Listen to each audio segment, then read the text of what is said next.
Welcome to the second iteration of the Parapsychology MOOC 2016, being sponsored by both via Zazzle, which is Alvarado and Zingoni Institute for Research and Education, that's Carlos and me, and by Lisa Coley, who's the president of the Parapsychology Foundation.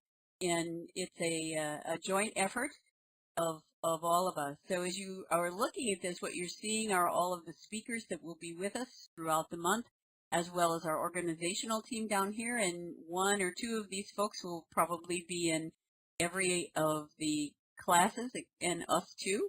And on the 27th, we will get to our guest lecturers, and as you can see, they're quite a good group. And if you take a look at yesterday's recording, I'll tell you a little bit about each one of these people, but we are so delighted to have all of these folks involved this year. It's a totally different group of people from last year.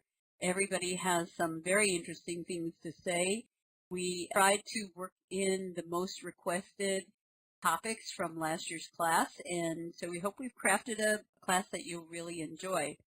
On the bottom is just a shout out to the artist who created the logo for the course, and her name is Radiant Skies. That's her name on 123rf.com. So we just want to say thanks to Lisa Coley for supporting this and making sure that this is possible for Carlos and I to spend maximum attention and time on between now and the end of February. And a shout out also to the person who did this wonderful Wordle, because they're kind of tough to do.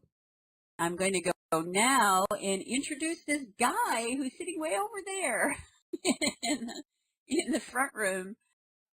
And I'm going to read now his title and his biography into the record. This guy, the husband, the eminent Dr. Carlos Alvarado. So Dr. Carlos Alvarado received his BA in psychology from the University of Puerto Rico, an MSc in parapsychology from John F. Kennedy University in California, an MA in history from Duke University, and a PhD in psychology from the University of Edinburgh. He is well known among scientific parapsychologists for his more than 300 articles in English and Spanish. Last year was 250, this year it's 300. Published in Dissociation, History of Psychiatry, History of Psychology, Imagination, Cognition, and Personality, the Journal of Parapsychology, the Journal of Psychology, the Journal of Scientific Exploration, and the Journal of the Society for Psychical Research, and a whole host of other periodicals and that are popular on the popular side and those on the academic side as well. He was the first Latin American to be elected president of the Parapsychological Association and served 2 terms in that office in 1995 and again in 2002 to 2003. Dr. Alvarado is a director of Alvarado Zingoni Associates, that's our consulting company, the co-founder and developer of our virtual teaching project, Alvarado Zingoni Institute for Research and Education in the Virtual World, Second Life, also known as the Azire. And the Facebook page, which is part of that Azire project as well, YouTube channel and blog called Parapsychology Online. He also writes his own blog, Parapsychology News, History, and Research, and if you haven't read that, it's an amazing source of information about the people of the field and the institutions and new books, old books, conferences, and so on. It's amazing. So let me turn on Carlos's technology, get him into the frame, and I'm going to shut off my mic at this point. Hello, I can see myself. Well, hello there. Nice to have all of you. We have, I think, 21 persons right now. And hopefully a lot more will see this and the other presentations when they're posted in YouTube.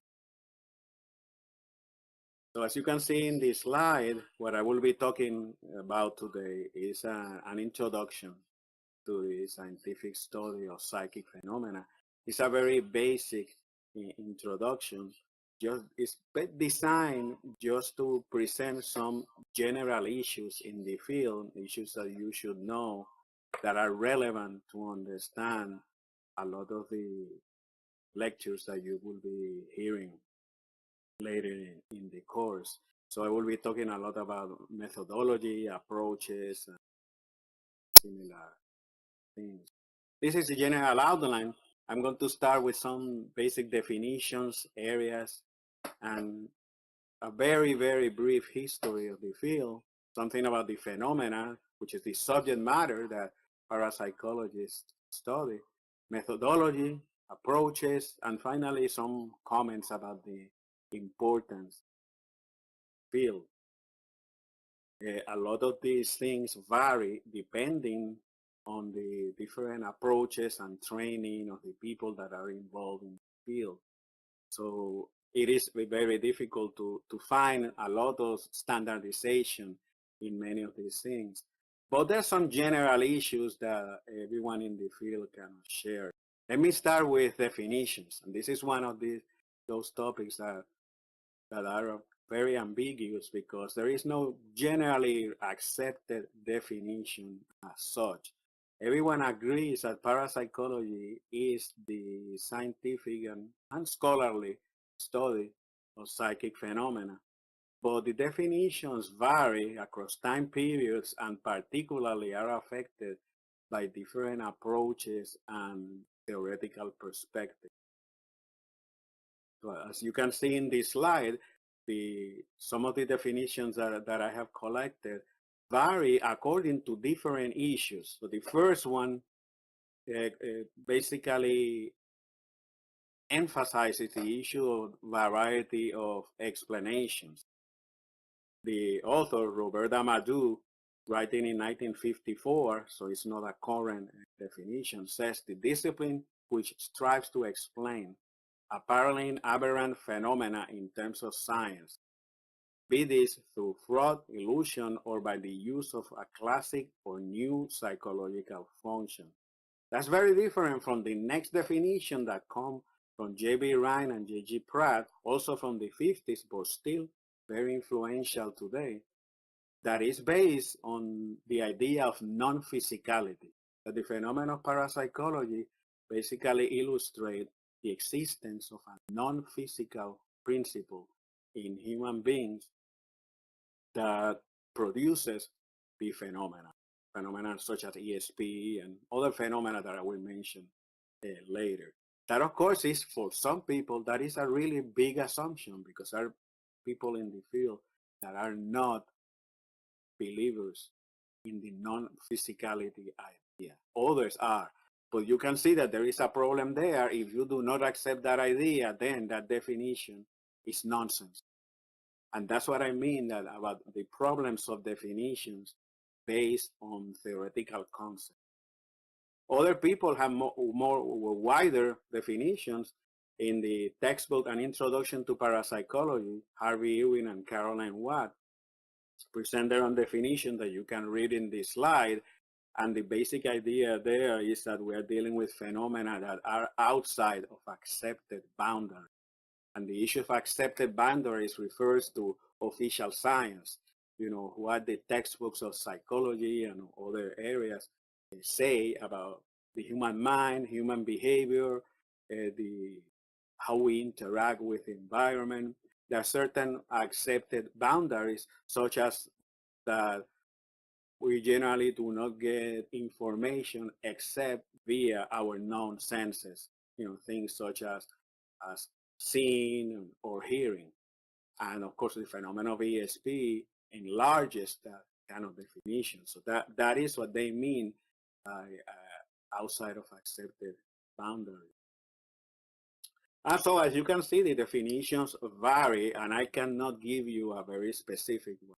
What I like to emphasize, as well as most people that are in the field, is that what we're trying is to apply the scientific method or other methods of scholarly inquiry to the realm of psychic phenomena, and we will get into those phenomena somewhat later. There is also the issue of certain areas and different topics. There are many ways to classify the areas of parapsychology. One of them is via method. We can talk about an experimental and a non-experimental parapsychology. Non-experimental is all kinds of case studies in which you listen to what people have to say, you try to evaluate their experiences, and you try to systematically try to learn something phenomena. The experiment, as we will get to that later, when you bring people into the laboratory and conduct control studies. But you can also classify by approaches such as quantitative, qualitative, and via disciplinary emphasis, psychological, physical. Depending on what you're interested, what is your training, you will classify, you will see the field from very specific disciplinary perspective. And again, I will come to that later. We can also talk about what do we think is the principle behind the phenomena, or what I put here in the slide, basically the issue of agency. So most parapsychologists are interested in phenomena that seem to be produced by human beings. We dream about something in the future, a case of precognition. That's a person reaching into the future in some way, or some type of signal coming that reveals information that seems to be from the future. But other people emphasize animals. The phenomena can be produced or can be experienced by animals. There are phenomena that are suggestive of survival of bodily death. So that's when people talk about the issue of discarnate agency. In cases of the reincarnation type, where people remember previous lives, cases of mediumship, apparitions, a lot of the interest in those manifestations comes from the idea of survival of death. Parapsychology and anomalistic psychology have interesting relationships, but anomalistic psychology is really not the same as parapsychology. Anomalistic psychology in many ways is wider. It includes a lot of experiences that parapsychologists generally do not get into, as you can see in the slides, things such as placebo effect, synesthesia, outer states of consciousness. All these are topics that are related to parapsychology, but are not considered to be psychic phenomena themselves. Certainly, psychology and human experience is incredibly wide, and everything that people experience is interrelated. So anything dealing with psychic phenomena will be related to other things, but it's not necessarily part of the subject matter of parapsychology. Nonetheless, a lot of these topics are very important, and it's necessary to understand them and to know something about them, because they have been shown, many of the things that you hear in this slide, to be related to psychic phenomena. One interesting thing is that, as currently conceptualized, anomalistic psychology, not everyone that is in that field, but most people do not consider ideas of new principles, new forces, new processes to explain psychic phenomena. So they will argue everything is explained via conventional mechanisms. So everything is a hallucination, is a coincidence, is something of that sort. And many in anomalistic psychology are not willing to consider what parapsychologists believe is the main tenet of the field, that there are phenomena that are not explained by current mental and physical principles. So that is a big difference between both fields. Having said that, there are people that use the term anomalistic psychology and also include the ideas of parapsychology. So they can coexist. There can be an anomalistic psychology that is open to the ideas of parapsychology. You see that in some places in Brazil, such as the University of Sao Paulo, where Wellington Sangari has a group of graduate students. They consider both approaches, the more classical anomalistic psychology and the ideas of parapsychology, that they can be new ways of perceiving or influencing the environment. So again, in general, those are distinctions that some people make, but most of the time anomalistic psychology tries to reduce psychic phenomena to conventional principles. Here we come a little to the history, and again, I'm going really fast through many different topics because all of these things will be relevant when you start hearing the lectures from other people. Some of you may be familiar with this presentation because it's very similar to the introduction that we did for the previous MOOC. But we think it's very important to present it again because some of you are new in the course, and then some of you may know nothing about parapsychology. Others will know a lot more than what you can see in the slides. But it's necessary to establish a context to be able to move forward. Where does parapsychology comes from?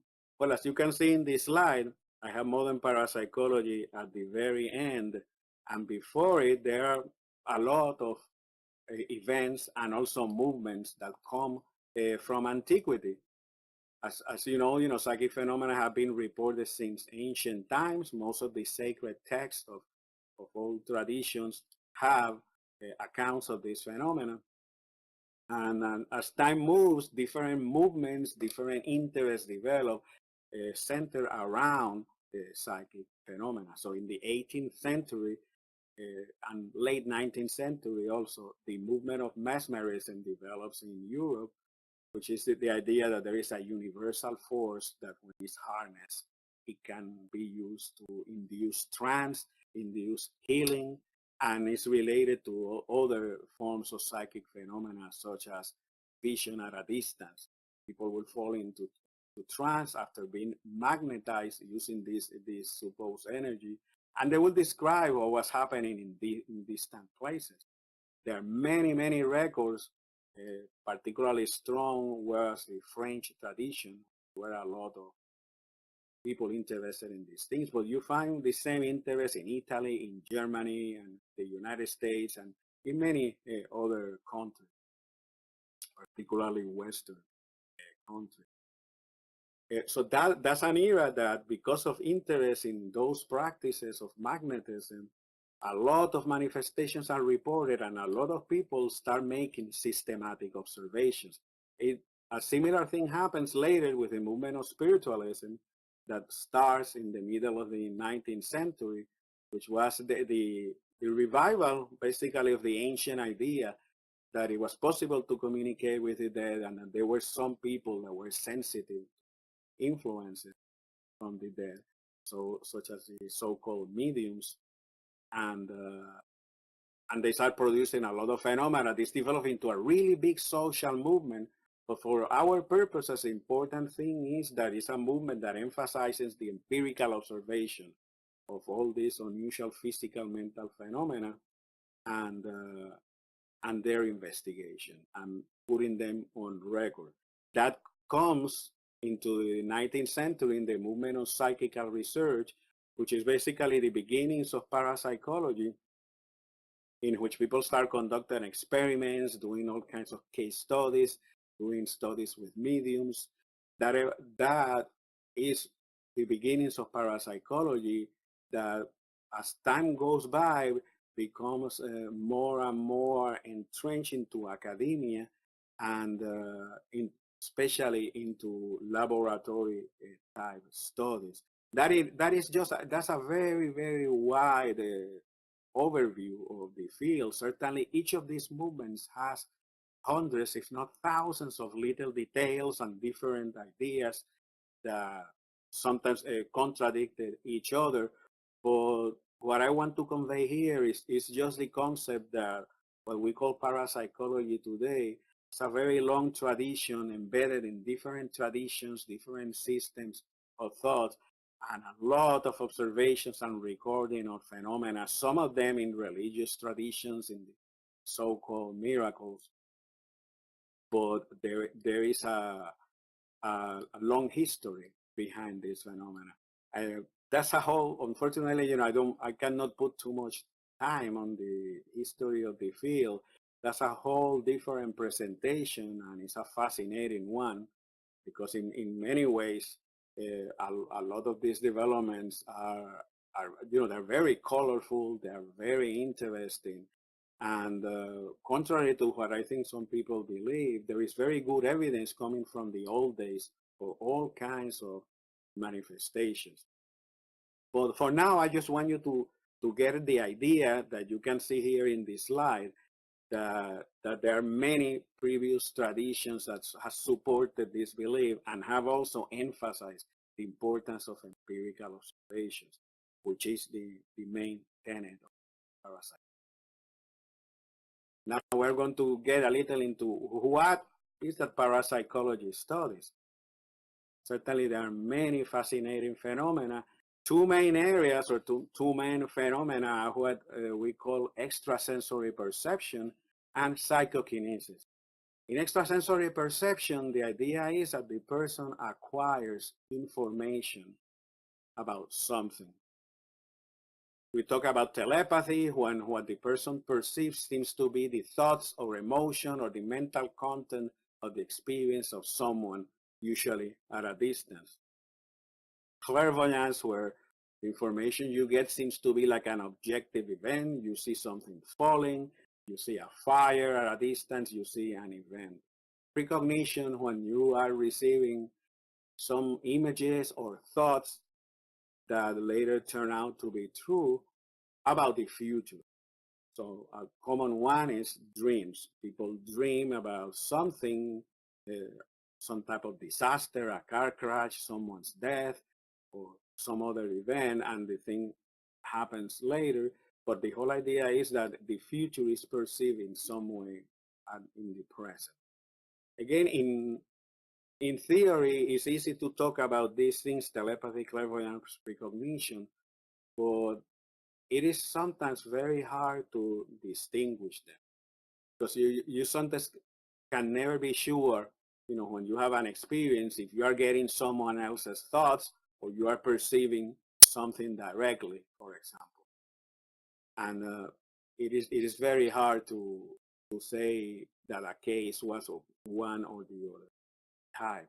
But these are ideas that have helped us to classify cases and also to develop some theoretical ideas about them. A lot of parapsychologists today like to talk more about ESP as a general process and many believe that it doesn't make much sense to make a distinction between one type and the other. But again, there are different opinions. The general idea is that ESP, you acquire information, but also the environment can be affected in the case of psychokinesis. So you have the so-called mind over matter effect, as psychokinesis is popularly called. And you have all kinds of fascinating effects that have been studied in the lab or observed in many cases in which objects can be affected, like a chair or a table or any object. People see them move the object. Some people claim they can move it at will. When I say biological organisms, those are physical effects on people, like healing effects, or on animals, on electrical and mechanical systems. Now in the modern days, we use computers and ask people to try to affect the output of a computer. But it could be any type of mechanical, electrical device. And the whole point is to see if that device is affected in some way, if the mechanism seems to be changed. If a machine that produces, for example, movement, you can affect the machine and stop the movement or make it go faster. That will be an effect on the machine. So these are just different ways in which we observe the so-called mind over matter effect. A lot of modern observations are done in the laboratory and are measured statistically. So you don't see anything moving. You don't go into the lab and you do not see tables flying. You don't see anything happening. You only realize that something happened in the internal mechanisms, say, of a computer or some other device after it's carefully measured and measured statistically. I will return to that later. But both ESP and PK or psychokinesis are two of the main classifications in the field for the phenomena. And most of the work in modern parapsychology, at least the work in the laboratory, is done with this phenomena. over time, people have speculated that both ESP and many other phenomena, and I will get later to other phenomena, are connected to the unconscious mind. So the processing of this phenomena, you are not conscious of it. You just receive information or you see something happening, but you are not aware that you are doing anything. And the idea that has been developed in the field from the old days of Frederick Myers, a theoretician in England in the 19th century, to more recent times with Jim Carpenter, an American clinical psychologist, is idea that the unconscious mind has a lot to do in the processing of the information. That has become a very common belief in the theoretical base of parapsychology. As you see here, a quote from 1957 from the textbook Parapsychology Frontier Science of the Mind by Ryan and Pratt, where they say psi function, and psi is a term referring to psychic phenomena, especially ESP and PK. Psi function is an unconscious one. And they go in saying that even people that have succeeded in the laboratory cannot reliably tell the experimenter how they were able to succeed so well.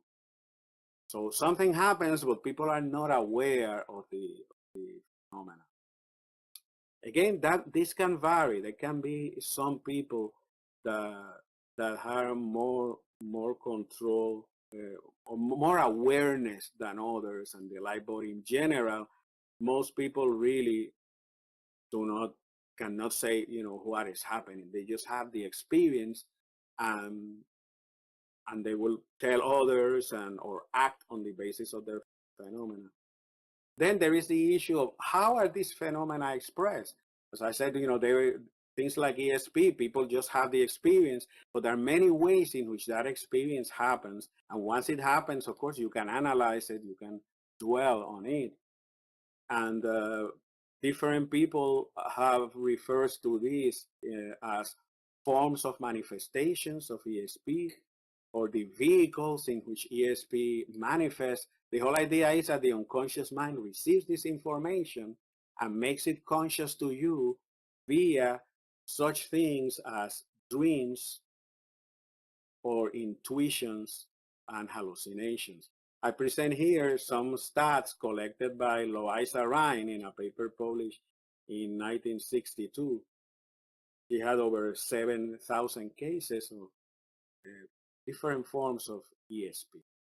And as you can see, dreams was reported by 65%. So dreams is a very common way in which ESP is manifest.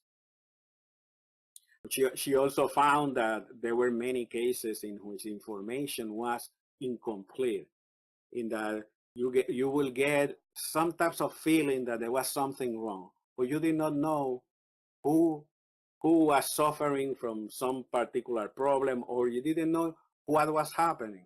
That was an incomplete case that she compared to more complete experiences where when you had an intuition or some other, like a vision, for example, which she will call hallucinations. In the complete cases, you will get more than just a feeling that there was something wrong. You will also get specific information about who the experience referred to. So you will get something like an intuition that something was wrong with your house, that you have, and people will run back to the house and will find out that a problem had happened there, or someone had died there, or there was a fire or something. But the experiences vary in terms of the information they could get. I mentioned dreams before, and several studies in different places. In the 19th century, Sidgwick, 1888, as you can see here, reported that in 69% of the cases, apparent cases of precognition took place in dreams. And you can see in many other studies conducted in other countries. Sandwell is in Germany, Rhine is in the United States, Salmad and Green are from England. You see that there are high percents referring to dream precognition. And this continues to our day. Precognition is very frequently manifested in dreams. Dreams are seem to be a very good vehicle of conveying ESP information. On the side of the experimental work, we had a lot of information of ESP in the laboratory. You know, when people come into the laboratory, usually in a university or in some other place that have specific rooms devoted to putting people and isolating them to control for normal explanations, such as normal contact between one person and the other. You will isolate two persons and put them in different rooms, sometimes at a distance. And we have found in a lot of these studies that ESP performance in the laboratory is associated with variables such as those you see here: altered states of consciousness, belief in ESP. The people that have positive beliefs generally score better than those that do not believe in ESP. Also, there can be different patterns there. And many other things, such as hypnotic susceptibility, extraversion, seem to be related to better ESP performance. So there are some interesting findings that we have recorded over the years, also from the laboratory side of the field. Leaving aside ESP, one topic that is of great interest to parapsychologists is that of apparitions. And this will be touched in one of the presentations by Erlendor Haraldsson. And I believe I have a slide coming after this about Haraldsson's research. Basically, in the field, there have been many studies of apparitions of the dead, a figure that is seen of someone that has died, but also sometimes apparitions of the living.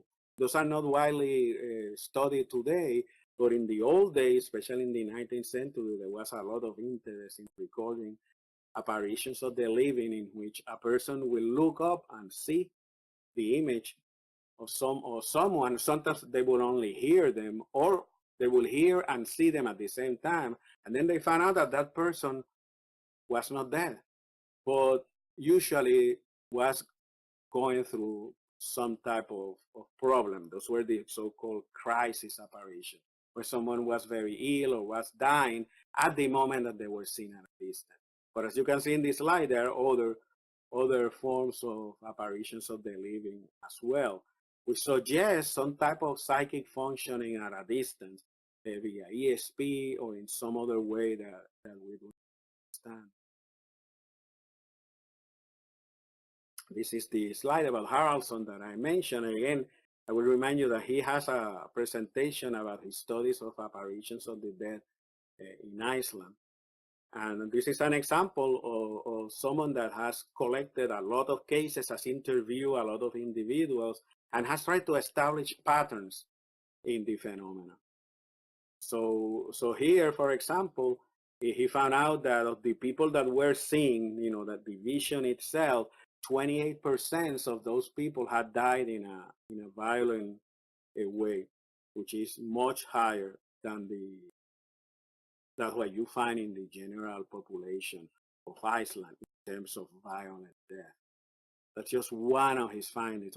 His study is full of descriptions of apparitions, the behaviors of the apparitions. Did the apparition talk? Did it move around? What was the impact on the person? He has a lot of that type of information that shows ways in which we can study apparitions today. And this is a modern study. We have haunting apparitions that are recurrent. That means in a particular place, the same apparition is seen, usually by 2 or 3 persons in the house, but sometimes by many others that come to visit, and sometimes they did not even know that anything had been happening in that place. This is just to illustrate a different form of apparitions. Another fascinating phenomena, and very important historically as well as right now, is that of mediumships. Mediums are individuals that are believed to be sensitive to the action of spirits of the dead, and to be able to produce phenomena via the agency or via the action of these spirits. That's what most mediums will tell you, that they can see spirits, they can feel them, they can hear them. Generally, it's divided into mental mediumship and physical mediumship. The mental mediumship are effects such as speaking, writing, visions, people that hear voices. And what is interesting in the emphasis in parapsychology with mediumship is not only to get reports that people say, oh yeah, we are the spirits, we are communicating. It's basically to test that and to find those cases that convey information that can be verified. Because mediums say a lot of things. Some of them will be true, some of them are maybe false. Many of them are ambiguous, that you cannot be sure if they are true or not. But parapsychologists are mainly interested in those things and may be verified. When there is a message and a claim of identity, what the parapsychologists will try to do is to find out, is that information real? When names are given, those names correspond to reality. And in many cases, you cannot verify anything. There are a lot of fictitious communications that you don't know what really they are coming from. But then there is also good evidence that some mediums can produce information that suggests either that there were spirits involved or that there is some form of ESP. And again, that still remains controversial to this day. Physical mediums are the ones around whom there are physical phenomena reported, such as wraps, movement of objects, levitation of tables. In the old days, and even today in a few places, there are reports of materializations, of clouds that appear, or figures of people that appear. Dance room. Those manifestations are very controversial, basically because there has been a lot of fraud. There is no question about it. But it's not, you cannot really dismiss that so easily. There are many mediums that have been well controlled and still manifestations happen. So you have to really study each individual case on its own. But again, this is another fascinating phenomenon, and I believe one of a very important one. This is an example of writing, automatic writing, from the Brazilian medium Chico Xavier, that is no longer living. This is his writing. He wrote backwards a message. He produced a lot of this type of communications, and they were compiled in books, and he published a lot of different books in Brazil. And it is said that he never kept the money he made from the books, that all the proceeds went to charity. He was, and I believe he's still respected, widely respected in Brazil as a very serious and pious individual. Another case of a medium, this is Eileen Garrett in the 1930s in an investigation of a haunted house. And here she's seated and in trance, and she was trying to find out if in this haunted place she could communicate with spirits and try to find out, what was happening. This is another example of the use of mediumship in the old days, but also today. Then we have other phenomena such as out-of-body experiences, in which basically consists of the feeling that you leave your physical body and you kind of float around, and you find that you are functioning, your mind, your spirit, however way you define it, is functioning outside. Some people are able to travel to different places, others stay close by. This slide, unfortunately, the numbers move, but this is a study that I did with Nancy Singroni. You may have heard of her. And it's basically a study of people that had out-of-body experiences that we did in Scotland. And we find here that out of 78 persons, 71% reported floating sensations.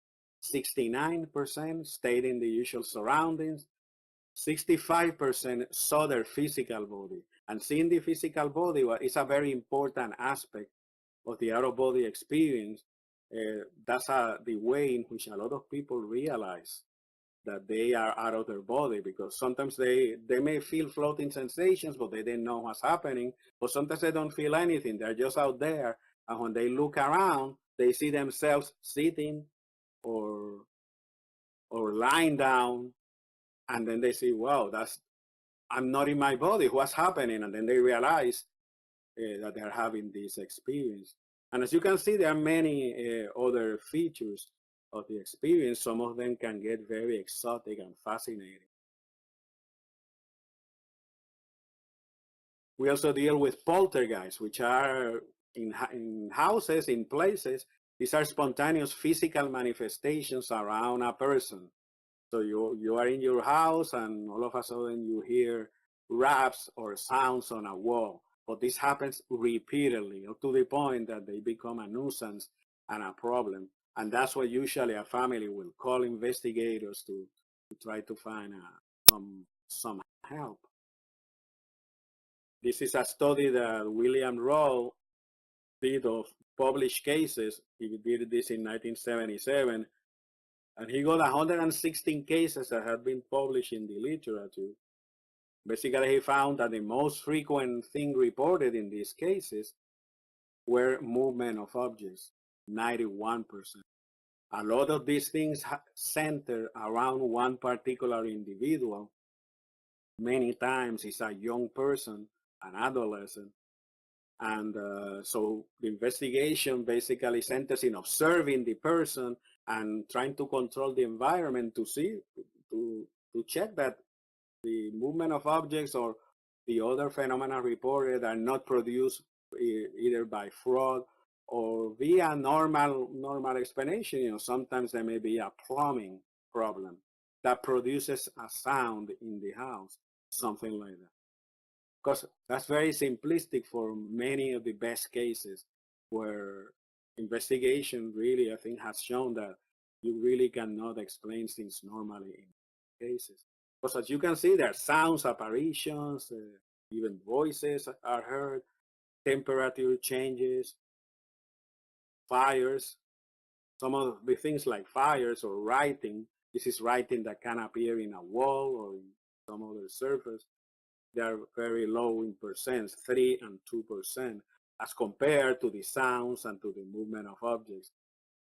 This is importance of analyzing the reports, because you'll find that some features are much more frequent than others.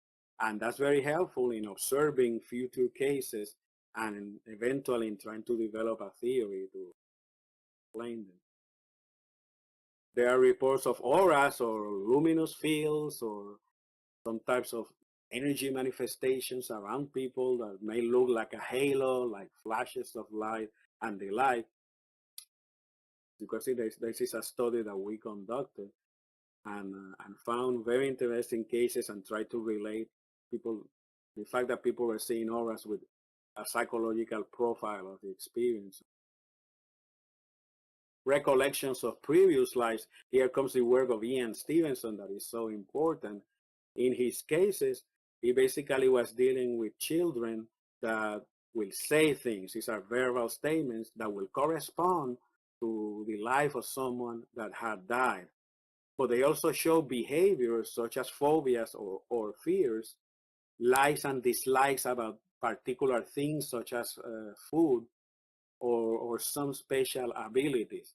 These behaviors were consistent with the previous lives, were things that they were not supposed to have in this current life, but the previous person showed this behavior. And then there are also cases of birthmarks and birth defects. As you can see in the photograph here, this is a case of a malformed ear that is related to a previous person. So the verbal statements, there's things that people say, behaviors, and the biological aspects, the marks and defects, were the main things that Stevenson paid attention. So he also recorded many other different things. He basically dealt with children between the ages of 2 and 5, and these were children that would start saying things, some of them when they were really young, some of them when they were slightly older. But of course, after some point, they will stop talking about that life. In most of his cases, around 6 or 7 years of age. Most of his cases were from Asian countries. You see in this slide, Burma, India, Sri Lanka, or Thailand. Some of those cases are very, very good and with a lot of detail. What he did, he would travel to different villages where he knew that there were cases, and he would interview the child, also the child's family, and then we'll go to the other side of the previous personality, as he called it, and we'll do the same with the family of the previous personality and try to find different witnesses, friends of the family and other observers, and also on occasion even to check for documents like medical certificates and sort. But there are many other phenomena that I don't have time to go into, like dowsing. You see in the illustration, dowsing is what some people refer to as the art of locating hidden things. Some people will hold a stick or a fork twig or something that will walk over a terrain, and they may be looking for underground water or some types of minerals. And at some point, when they will move the twig in a particular way that they recognize, and they felt that at that location, that's where they could find what they were looking for.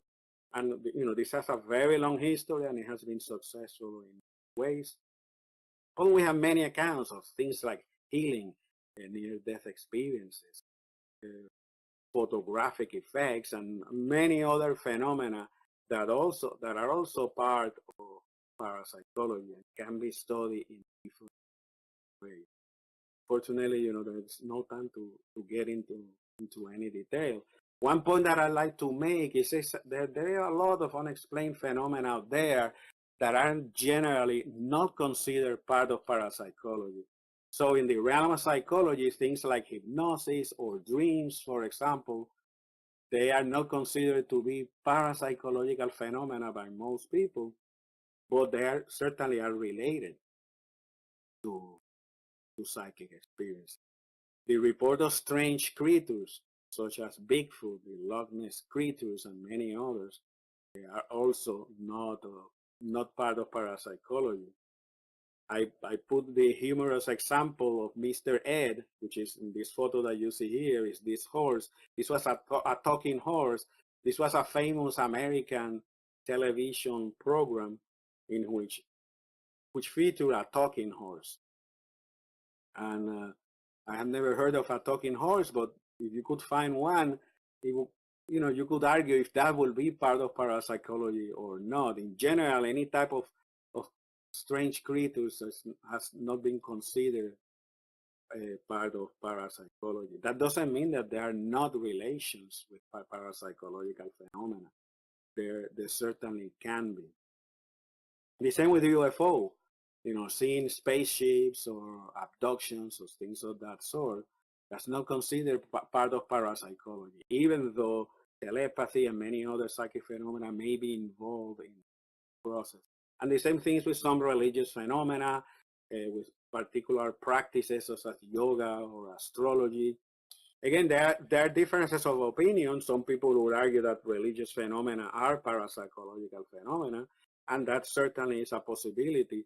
But in general, you do not see any of these things discussed in the parapsychological literature too often, particularly in the parapsychology. So there are certain things that in general are not considered to be part of the field. Of course, the boundaries are fluid, and we need to be able to cross them whenever we feel is necessary. Saying a little about methodology, I have mentioned a lot of different phenomena. The question is, how can they be studied? Well, the two main approaches are laboratory studies and also studies of cases.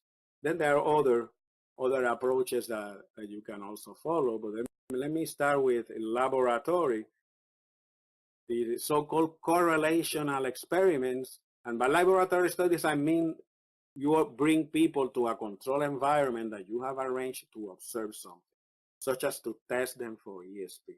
In a correlational study, you are not looking for cause and effects relationship.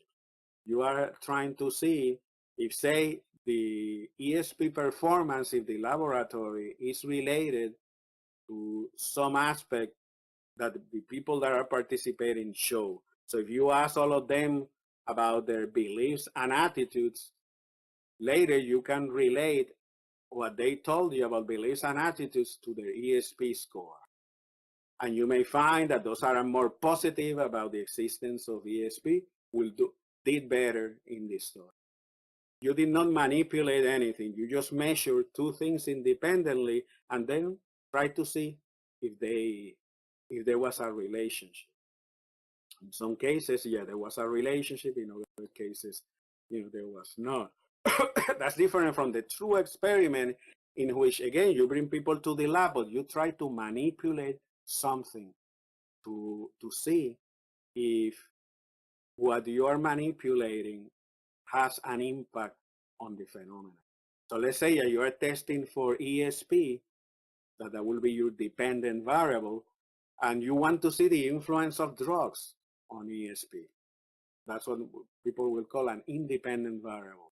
So you could have a group of people, 50 persons, you give them a particular drug, LSD, for example, and the other 50 do not receive the drugs, but both groups are tested for ESP in similar conditions in the same place, although at different times, and then you try to find out if the group that had the drug has a higher score than the group that did not have the drug. That will be a simple measurement.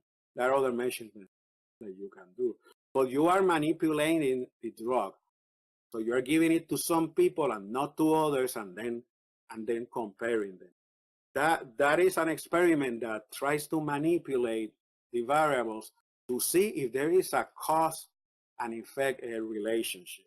In many experiments, you find that the thing that you have introduced, the thing that you manipulate, like a drug in this case, seem to have had an effect. We know, of course, that there are many other intervening variables. That in life there are so many things that even though you control things, you may find that there are other people's beliefs are affecting. When you do an experiment, there are hundreds of things that can be measured. You are controlling for drugs, but maybe you are not controlling for beliefs or other medical factors or many other things. So those can be intervening variables. But the idea is that the more that you do these things, the more you can control, and eventually you will understand more how that variable that you are manipulating. And that's, of course, a very simple way of putting it.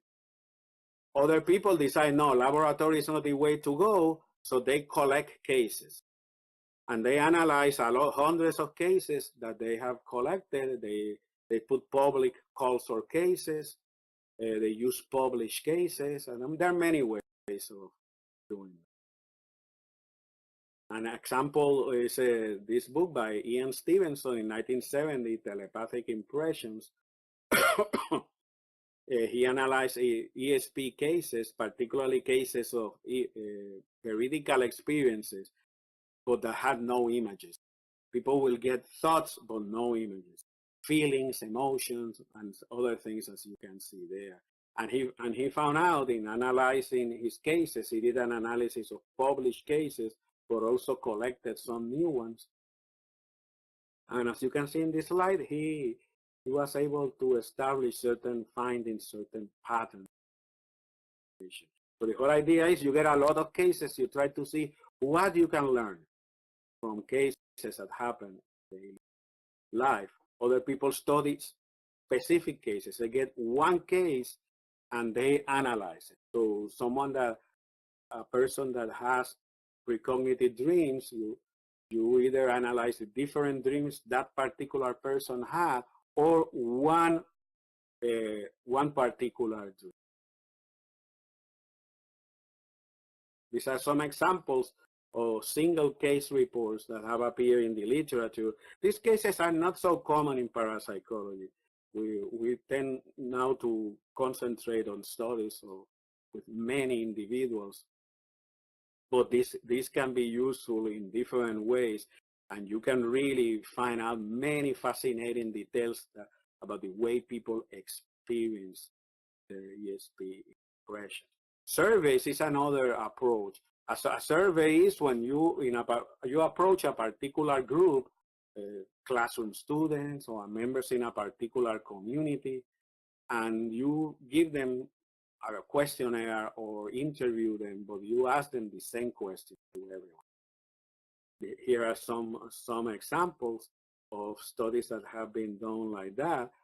Sometimes you can select a random sample if you want your participants to be representative of the population in that area. Then you try to do random sampling. But random sampling sometimes it's more difficult to do, and it can be much more expensive. And in parapsychology, it's not done all the time. Most of the cases are with what in the field in general is called convenience sampling, which are people that are available. You just try to get a lot there in the same studies. These are some examples of survey studies that have been done in the past, and what is interesting is that the psychic experiences in general, ESP, out-of-body experiences, and other things, tend to be associated with other psychological experiences, like the ones you see here. So with lucid dreams, those dreams in which you are aware during the dream that you are dreaming, you're actually being conscious inside a dream. So some of them vary in other ways. Dissociative experiences, fantasy proneness, people that have a very rich fantasy life. All these things can be measured in psychology through the use of questionnaires. And they have found that if you have a lot of psychic experiences, to put it simply, you also have a lot of these other psychological. That's something that we have learned through research. But again, a lot of the work with these surveys, you are never sure if you are dealing with true parapsychological experiences or not, because what you usually get are questionnaire responses. No one is interviewed further. So there is always kind of an ambiguity in measuring. This is a particular example of a study that I conducted with this in learning. And it was a questionnaire that was put in a Spanish magazine of high circulation. And we found that the experiences themselves, the psychic experiences, were related to each other. So if you had waking ESP, you also had dream ESP, apparitions, OBs, and auras. There was a relationship between all of them. And that you can measure in a quantitative way, as we did. Many other studies have found the same thing. This I'm going to skip. Field studies are when you study the phenomena in a particular location. So you go to the place where people are seeing apparitions, or you go, as Ian Stevenson did, as you can see here in the illustration, you go to the place where a person lives that says that they remember a previous life. And then you interview people in the town, people, the main witnesses, and so forth. Depending on the phenomena itself, you do different types of interviewing or different types of observations. So a poltergeist case, you not only interview things, but you try to observe the physical environment. You may even try to manipulate some of the objects to see some of the objects that you place in certain locations get affected, and so forth. Many things that you can do once field. Other people conduct bibliographical studies, which are also useful, and this is analysis. They consist of analysis of published cases.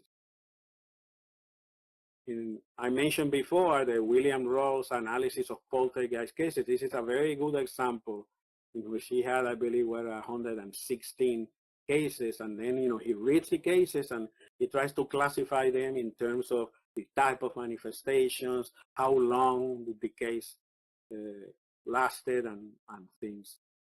So there are many other qualitative approaches, and qualitative basically there is no quantitative, no statistical analysis. Also, people use percentages and very simple numerical values. But the whole thing is to describe the phenomena in different ways, not necessarily not to control them and not to predict them. So people use interviews, direct observations or participant observations when you're in a place and you blend with the group and you become a member of a group to see what is happening. And there are different types of analysis, such as ethnography, that is mainly used in anthropology, but also in other fields, historical analysis, discourse analysis, where basically what you're studying is the language and the way people use to report their experience. And again, it can get quite technical and very detailed. And there is not a lot of this in modern parapsychology, but I think the use of these approaches is increasing, and there is a lot of fascinating information. Meta-analysis are reviews of many studies, but in a quantitative way. So you combine a lot of numbers reflecting, say, the ages of people, or other types of numerical measurements, and instead of doing it in one study, you combine, say, 100 studies, and each studies will give you a numerical value that you can combine and make a generalization about a result. It can get quite technical, but one important thing about the meta-analysis is that it really can tell you about particular effects or things that are in the data that are not quite visible, especially things that you don't see in one study, but when you have 50 or 100 studies, or maybe even more, you can put as many studies as there are. In parapsychology, usually we don't have extremely big groups of a lot of experiments to do meta-analysis, compared to studies done in the field of mental health and others, which can be in the hundreds or even in the thousands. Parapsychology, since there are not so many people doing research, the numbers of studies are low. But still, many of these analyses have proved quite useful. So in general, parapsychology uses the scientific method, which is based on, you make observations, and from some initial observations, you propose a hypothesis, and then you gather evidence for that hypothesis. You put the hypothesis to a test.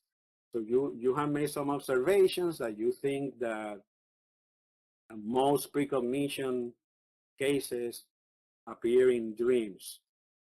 So that's what you propose as a hypothesis. You collect cases, you do a survey, you interview a lot of people, and you try to see if you find what your hypothesis stated in your cases, in your data.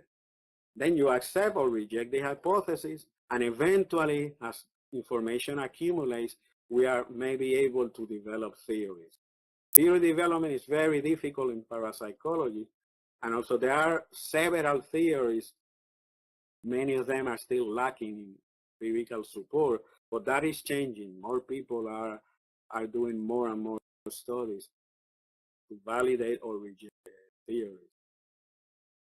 The approach in parapsychology, like in science in general, is that we don't base our conclusions too much on personal experiences. That doesn't mean that personal experiences are not important or that they don't affect us. But you don't make any claim only from personal experiences. Also the same, you don't use the opinions of others, things such as psychic impressions or messages from the spirits. You have to be very careful with that type of thing. That's really not scientific material, and a lot of the times they can be completely wrong. So you have to be very careful and do things, collecting data and finding if your data really supports what you are proposing to be true. However, when you generate hypotheses, you may use some of that information, opinions, your own intuitions, even psychic sources of information to form a hypothesis. You can use all that information as long as you test it scientifically. Do not leave it at the level that a psychic or a medium says this and then you believe that. That is not science. That falls short of scientific practice. Even if it could be true, you know, what a psychic is saying, that could be completely true. But it has to be demonstrated using more critical scientific procedures. Because what we're trying to do is something different, not to depend on the same forms of intuitive and other personal forms of information. Eventually, we can learn from the phenomena we have collected in different ways. You know, we can focus on studying the features of the phenomena. So you get a lot of, like the Bill Roll study that I mentioned, you get a lot of poltergeist cases and you find out the raps, the apparitions, the movement of objects. Those are the features of the phenomena, the specific things that people report inside each of the phenomena. But you can study the circumstances of occurrence. You have an out-of-body experience. What was the person doing when they had the experience? Have they fainted? Were they meditating? Were they walking around? There are experiences, and I wrote a paper about that, of people that are walking or doing physical activity, excuse me, and they have an out-of-body experience. Like a lady in Scotland, I got a case that she was walking her dog, and all of a sudden she was floating, looking down, and saw her body and her dog, and they were walking with no problem. Again, you study what are the factors surrounding the occurrence. You can study how common the experience is. You can associate your phenomenon to many other variables from the field of physics, from psychology. That's where the scientific approach can be particularly useful. Are there many medical conditions, particular medical conditions that are associated with frequent psychic experience or with high performance of ESP in the laboratory? Those are possible questions. Again, it's easier. This is easier said than done, and these are processes that takes years because you have to accumulate a lot of studies to reach conclusions. But that's exactly what science is. It's a very slow process that is always willing to change. The established science of today is not the established science of today. We know that the things that we believe in today are different from the things that we believe from the 1920s, 19th century. Because science has kept moving, new information comes and you revise your previous thinking a lot of the times. Or at least in theory, that's how it's supposed to happen.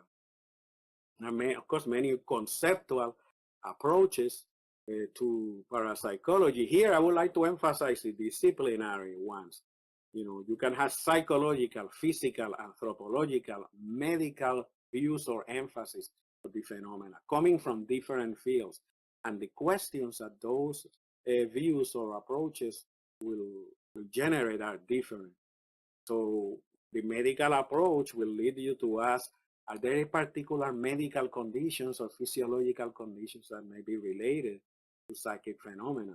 The anthropologist will be interested in the cultural context, one of many things. Can the cultural context affect the phenomena? Can it shape it? Can it hinder it or make it happen? Is there a physical mechanism that can be identified? Physicists will ask, and so forth. So we need to be aware that there are many different ways of doing science in parapsychology depending on your discipline, emphasis. And this kind of move all around, but I wanted to illustrate here that if you can say the phenomenon of mental mediumship, there are many things that you can do to study mental mediumship. You can take a biological approach. You can take a sociological approach in which you ask things about the life, the early life of the medium, the family beliefs, and things of that sort. There could be psychophysiological measurements, psychological measurements, and the like. It's very similar to what you see in psychology and in many other fields. The whole point is we want to understand mediumship in this case, or ESP or any other phenomena, and you try to study it in relation to other things that we know that are related to behavior, to the mind, to physiology, to many other things, information that has been accumulated by other academics. That's basically what parapsychology tries to do. It's the same as any other field, to try to understand the phenomenon itself. We, of course, need to be critical. The main point here is we need to be aware that things like movies and literature, that's not good information to form opinions about psychic phenomena. Almost everything you see on TV or in the movies is exaggerated or is distorted in many ways. All opinions depend on how good are the conditions of observations, your methodology, and so forth in the slide. So we're trying to control for possible distortions. We have to recognize that in the past, as well as I suppose in the present, there has been a lot of fraud with psychic phenomena. A lot of mediums, a lot of psychics have practiced fraud. Many of them have been caught. Many of them have not.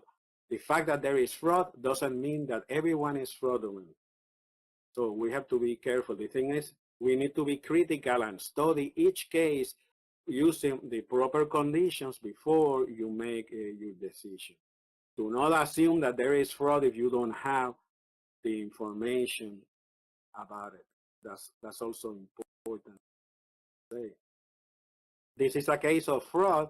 This is a Polish medium, and this is a seance she was giving in France. This was in complete darkness, but they used infrared photography. It was a physical medium, and here they show that she had escape control. Her hands were supposed to be tied, and she was grabbing an object on a nearby table.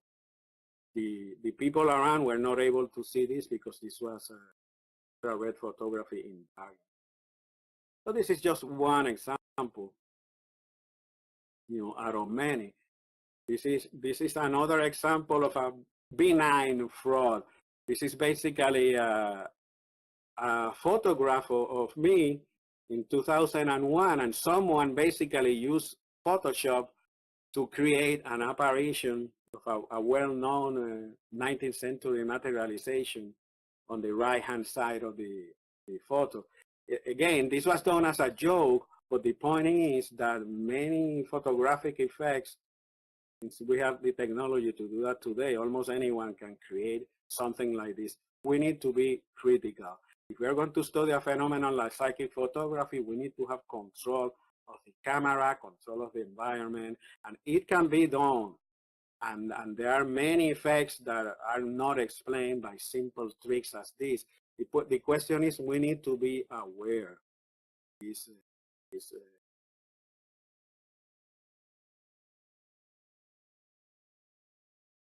A little at the end about the importance of parapsychology, and this is again a very personal thing.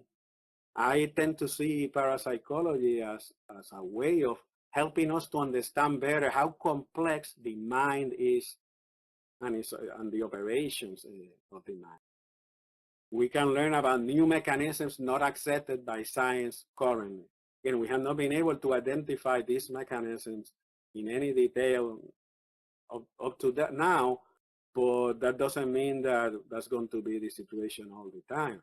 The issue of the mind-body problem, these phenomena have a clear implication for the existence of the mind separate from the body. And then, of course, the whole issue of survival of bodily death. That's a very important area. And there are many phenomena like mediumship, near-death experiences, and other things that suggest that. Question is to keep investigating and trying to get better evidence, and eventually possible to try to find out more about the mechanism, the ways in which these things can happen, which is what we are lacking today. But that's not only our fault. Psychology, many other fields dealing with human experience also are in crisis in terms of not being able to explain fully a lot of the phenomena that we study.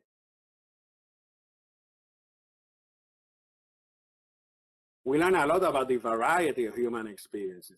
Many textbooks of psychology may not include, also that's changing, psychic experiences, but if we add psychic experiences, that's a lot more to consider about the experiences that human beings are capable of having.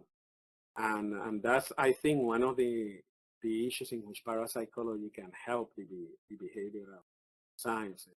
The study of after effects or of clinical aspects, and we're going to have a talk about clinical issues and psychic phenomena later by Renaud Evrard, a clinician from France. He will discuss this aspect.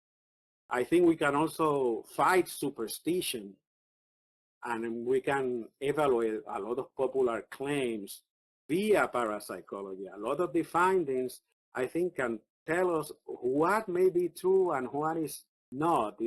Certainly we cannot be very definitive in things, but a lot of people will tell you, well, there are all these cases in which people were killed or something happened to people. If you don't find cases supporting that happens, then you can say, well, that's an interesting idea, but there are no cases supporting it.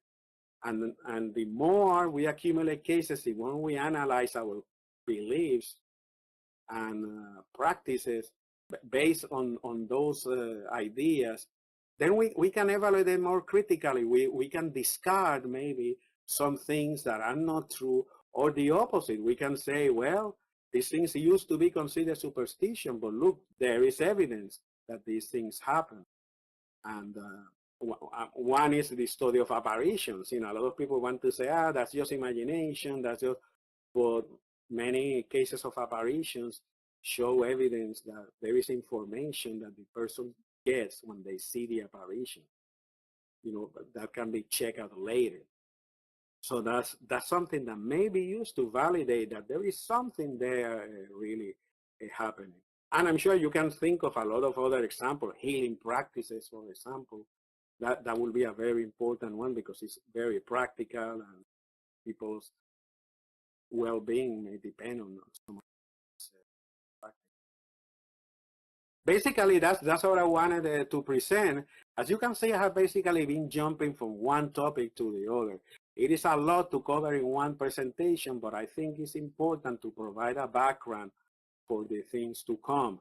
Here, I present you just very few readings that I think are very good books. I will highly recommend this new book just published now in 2015 called, the first one in the list, Parapsychology, a Handbook for the 21st Century. It's a collection of articles that basically review current research in different areas, in mediumship, in reincarnation, in altered states and cognitive aspects of ESP, of psychokinesis, of meditation. The person that wrote the meditation article in this book, Serena Ronnie Dougal, she will be presenting a lecture about meditation and psychic phenomena, of course, later on. But here you just have a little of reading that I think you could find more specific information about the things I have been discussing. I should stop now because I have gone too long. I will thank you for your attention. And if there are any questions, I think now is the time. Thanks a lot.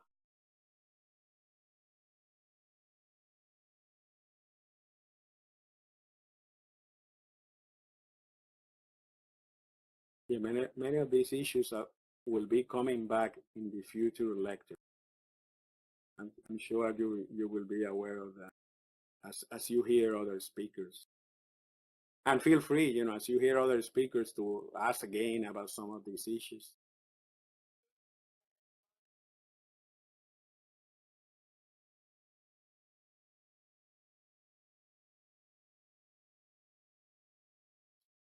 Well, that's difficult to answer. What I would say is there are people in the field that believe that in the existence of a non-physical principle, something that will be very similar to the concept of the soul. Others will talk more about subtle bodies. No one defines it uh, in a very precise way, but there are some workers in parapsychology that very strongly defend the idea that there is a non-physical component in human life, in humans, that can show its manifestation through current psychic phenomena where they are living, but also after the person has died. If that goes on to establish a concept of subtle body or soul or that, I would say that parapsychology still can, I would say still cannot do that. That is kind of still, you know, doesn't have enough solid information to support very specific ideas. But certainly there is enough information to say that it is not as easy to say that everything is explained by the nervous system, by the brain in general, by the well-known principles of psychology or physics, that there is more, that there are phenomena that do not have an explanation today on the basis of conventional principles. Beyond that, and you know, making claims about soul or things like that, I will not dare to go forward with that. But again, some people may believe that. So it's not a naive question. It's a good question, and it's a question also that shows how we all think differently, and also the issue of how these questions of transcendence, of non-physicality, how difficult they are to tackle. They can be studied, but at this point, I don't think that we can isolate something that we can say this is the soul or this is this or the other. That will be my answer.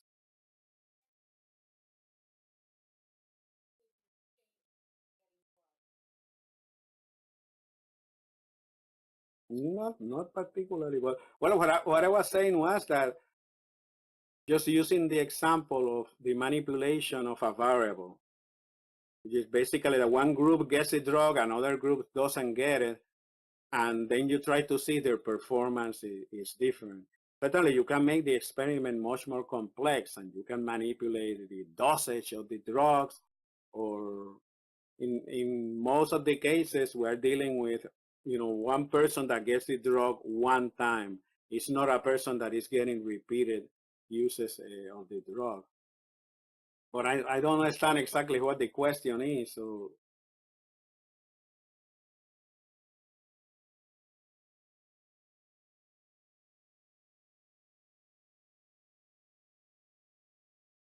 yeah, when you get to hear David look, that will be a time to ask for more details on that area, because certainly there are many procedures used to control for the effects of drugs, and it's also well known, you know, that psychedelic drugs is not only the drug, but then there are other issues such as beliefs. You know, people that are primed to expect that certain drugs will have very dramatic effects will probably have more dramatic effects than those that do not have that belief or that expectation. So again, it becomes complex. The example that I was giving was just a simple example to show how a variable can be manipulated, and that's an example of manipulation in the experimental control. But in practice, because the situation can be even more complicated than that, and there can be many other sources of influence.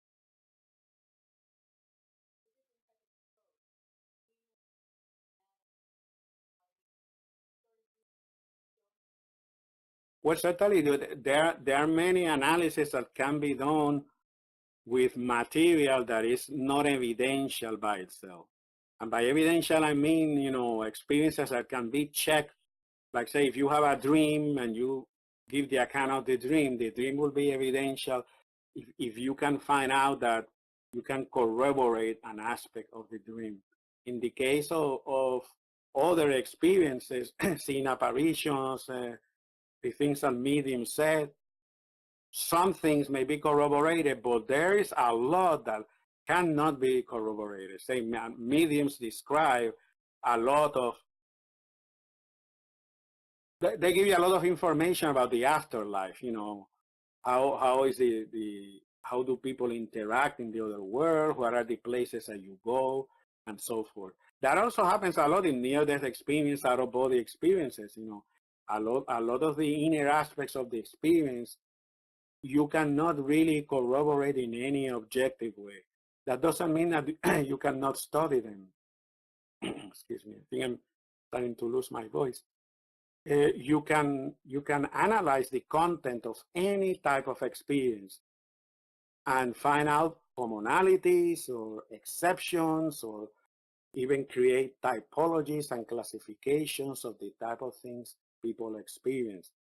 You cannot really verify them in any objective way except by finding that there may be common patterns. In near-death experiences and out-of-body experiences that has been done, and there are many patterns in which, you know, almost everyone all around will describe similar things. There are some cases with NDEs where there seems to be an effect of culture in some accounts, but not all the time. But that's as far as you can go with describing, you know, this type of things. There is always kind of an ambiguity, and you can never really claim that the content of these experiences shows that this is a real world out there or is really objective. That is certainly one possible explanation, and it may be possible, and I will not be surprised if that will be the case. But the methodology really does not allow for that. You know, it can only show commonalities. It can only show a lot of order in the data.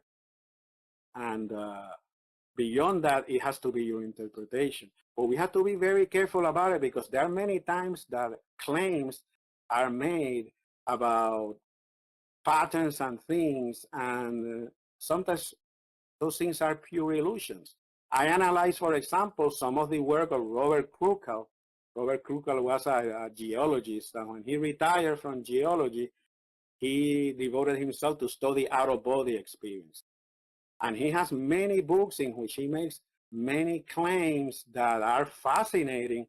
But when I look into a lot of those claims, you know, his cases and his observations, in my view, really were not supporting many of the things he was saying that he had established.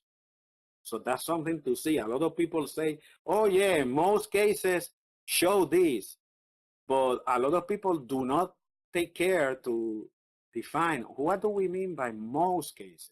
When we read a lot of things in our mind, we create an impression, but that's very different from sitting down and basically analyzing, quantifying your observations or classifying them in some way, so that sometimes you realize that most cases it was probably only 12% or something fairly low in terms of the whole totality of the cases. So you have to be very careful also with those things.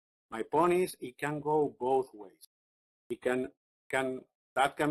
those patterns can be evidence that those things are real in some way. And again, when we say real, that can have many shades of meaning, can have many different types of dimensions or different types of reality.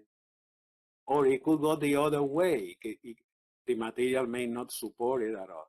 But I think there is room to do more studies of that sort, but the final interpretation of all this subjective material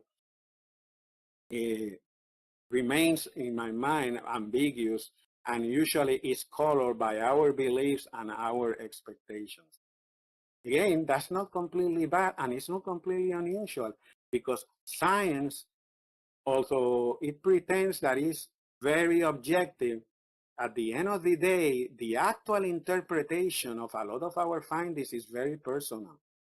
That happens in the survival literature, survival after death. You know, a lot of the people that are open to the idea of survival of death are more positive in the evaluation of a lot of this material than the people that are skeptical and that are committed to materialism. I think that clearly, you know, we tend, as human beings, we tend to emphasize some things over the other. Having said that, you know, I think that's the nature of human inquiry. We have to allow certain subjectivity, and hopefully the more different studies and arguments accumulate, we will learn, you know, we could decide better from one thing to the other. But always being careful, that's my point. I notice that I have become a little luminous. Do not be concerned.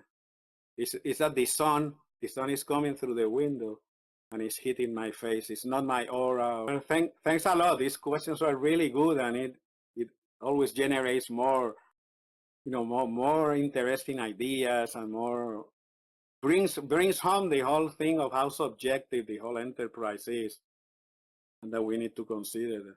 Carlos, again, this historical review of recent work in the history of parapsychology and psychical research. So I hope you can join us tomorrow at 2 p.m. See you guys tomorrow. Thank you so much for coming. See you around the course room.